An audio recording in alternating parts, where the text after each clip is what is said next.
我了解好多公務員都係勤力同埋積極嘅，但現行嘅表現管理制度往往俾人有做又36唔做又36嘅感覺，難免令一啲原本有能力表現拼搏嘅公務員因為感到制度不公而逐漸失去積極性同埋動力。故此，對於今年施政報告提出會研究建立更嚴謹、更公平嘅評核機制，更有效咁反映同埋區分公務員工作表現嘅等級，我同好多一直盡忠職守嘅公務員都係相當支持嘅。不論係首長責任制定係評核機制，最重要係獎罰做到分明同埋公正。報告提出嘅改革建議，俾人感覺好似只係強調罰，未有講到點樣令表現優異嘅公務員獲得較實質嘅獎勵。此外，相關嘅問責同埋評核點樣可以做到公正客觀，唔會滋生馬房文化同埋擦鞋文化，政府係必須關注嘅。施政報告提出成立特首擔任主席嘅北都發展委員會之下設有3個專組，目的係點樣加快加強相關嘅政策創新同埋跨部門嘅協調，並針對各個發展區制定唔同嘅公私營合作模式同埋融資方案，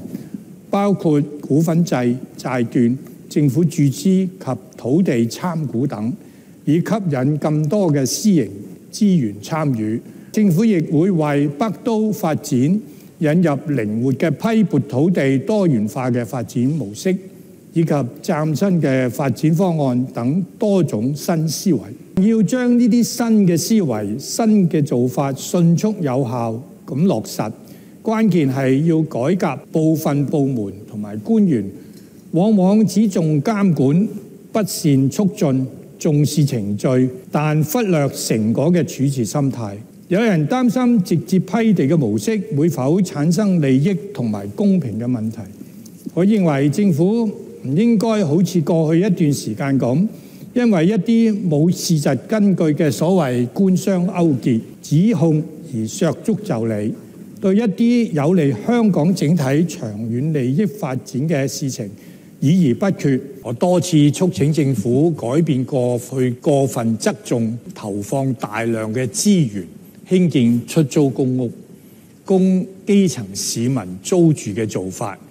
而忽略咗點樣去鼓勵同埋協助市民自置物業，促進居住環境向上流動，避免間接助長咗部分人士，尤其是年輕人嘅躺平心態，長期依賴政府嘅資助不謀上進嘅情況。展望未來，政府應檢討沿用多年嘅房屋政策，提升至更高嘅層次，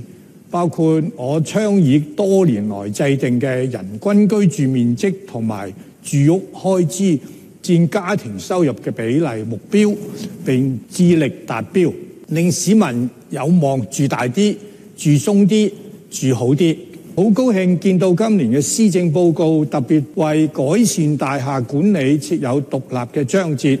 提到會進一步擴展聯廈聯管嘅計劃，檢視建築物管理條例，善用科技處理樓宇滲水同埋加強舊樓消防安全等等。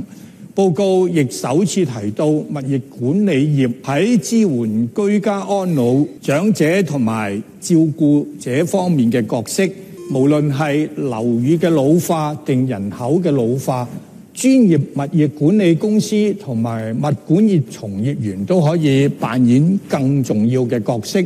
希望政府能夠重用、重視佢哋，並加強相關嘅培訓同埋支援。